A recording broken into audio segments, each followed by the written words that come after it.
What is a good word, everybody? Tiger727 back with a video.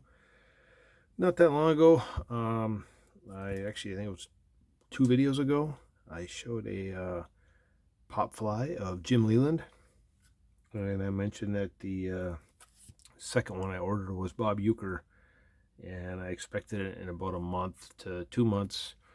Granted, the Leland was had some printing issues, and that was the holdup on that. And if you haven't watched that video, I think I bought that one back in May, the Leland. And the Euchre was probably mid-August, if I remember right. I didn't go back, but I went out and got the mail 2 days ago, and lo and behold, Mr. Euchre showed up. So I was not expecting this as fast as it came. So I didn't really complain in my last video, but I was getting kind of irritated, to be honest with you, with how long it took for the Leland to come in, and I was concerned about my order being lost and forgotten about or whatever. But it was not. It was just a printing issue, and I mentioned that they are very good customer service there. So if anybody has any concerns or worries about buying anything from Popfly, I don't think it's anything you need to worry about, because the Euchre came in as on time as mentioned and as wonderful as I expected. Just a beautiful image. The color on this thing is magnificent, and it's strange because actually looking at it on video while I'm recording this actually looks better than it does in person. To be honest with you, it's brighter. But as weird as it is, one of the things that just pops for me and as obvious as is the plaid coat he's wearing. Just a great part of the picture. Obviously, you got some Euchre comments on here. You know, anybody with ability can play in the bigs or the big leagues, but to be able to trick people year in and year out the way I did, I think that was a much greater feat. Typical Euchre comment. So, and for me, I've always been a Euchre fan, and shout out to David M, as I know he is as well. He likes to listen to the Brewers on the radio just to hear Euchre. And I don't know if this was going to be his last year. He's been having some health issues. So I'm hoping he comes back, but we'll see what happens. Up there in the top left, there's the infamous Euchre where he was playing the tuba. And I don't remember the exact reason behind that story, and I should have looked that up before. But I think it was just his way of clowning around in the outfield for whatever reason back in his days with the Cardinals.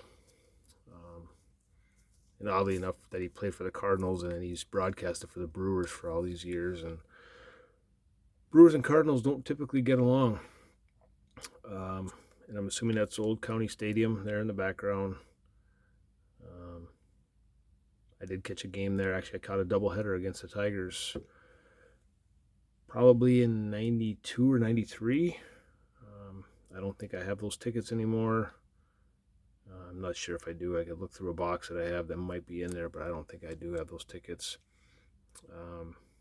And always appreciative of the, I forget what they're exactly called, but the red, white, and blue banners, typical of opening day or 4th of July, Memorial Day, stuff like that. World Series. Prime time for that as the World Series starts in a couple days. So just want to give you some time to look at it. Let me know what you think. And I'm just going to set it down here. Oh, I will show you the back. And this one's numbered to 465. I have not looked this one up on YouTube, or not YouTube, but eBay to see what it's going for. I'm not sure. But there's only 465 of these. The autograph there is of the artist, not Bob Euchre. And in my previous video, I was asked some questions about if this is actually a full comic or is it just a cover? Is it like a hardback? And it is in a sleeve. I have not taken either one out. I believe the actual printing is actually on this thicker cardboard. It's not like an individual sheet in there. So And I'm kind of curious as to if PSA would even, or SGC would even grade these. I'm assuming they do. They grade magazines, stuff like that. So I'd like to get these in some sort of a better protected slab or something. And I know Andy over at D's Collection, who actually introduced me to these, said he stores them in like a UV protectant frame of some sort that he can actually display them on the wall. So kind of neat. I'm not sure if I showed this in my other video with the Leland one, but this is like the business card he sends. Makes it look like an old ticket stub. It's kind of cool. The back is just blank, but just kind of neat. And I did record a previous video that was only a couple minutes long, and I showed this one, but I'm pretty excited to show this, so I want to just add it in this video, as this is number second to my last card that I need for this set. The one that I'm missing, well, not the one that I'm missing, but the one that's I have, but I had to have somebody, whoever the previous owner was, release it from PSA, so I'm waiting on that, is the Mike Heath Desert Shield. The last one I need is Milt Kyler, but I found this Tony Phillips. I've mentioned my appreciation for 91 Topps before, but this is always one of my favorite images of the Tigers set, and for this 91 set and the Desert Shield, because the images are the same, whether it's base or Desert Shield. But this is always one of my favorite images. So yeah, this is my second to my last one for the Desert Shield. The last one I need is Milt Kyler. The last two Kylers I just looked on eBay about 4 days ago. I'd sold on eBay about 2 months ago, or I'm sorry, last month. None for sale right now. I've checked 4 Sharp Corners. I've checked for sale on PSA, which takes you to another website now. And to me, it's made it 10 times harder than it has to be. So I'm having troubles figuring that out. If anybody can help me with that, that'd be great. If anybody could help me to find a Milt Kyler graded with PSA, only because every other card I have is PSA. I'm not a PSA over SGC guy or anything like that. It's just more OCD, and I like to have everything in line and stuff like that. So anyway, quit rambling. This is the Tony Phillips. Very happy with it. Solid career for Tony. He did have a temper. When he got mad at the umps, he would let you know. He was kind of like, he kind of reminded me of Torrey Hunter when it came to popping off on the refs and doing, throwing a bag of balls and bats and stuff like that.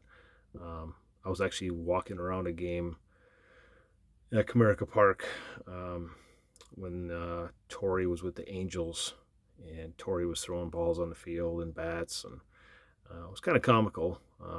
And then I think Torrey was with the Angels before he came to Detroit, but I'm not 100% sure. Either way, still back to Tony. You can see the majority of his career was with the Athletics, and then the Tigers for 90 through, I want to say 92, and then I think he went to the Angels for a minute. But majority of his career was with the Athletics. So yeah, one more card for my 91 Desert Shield, and once I find that Milt Kyler, I will show that, and I will also show the entire set. So hope everybody's doing well, and we will talk to y'all later.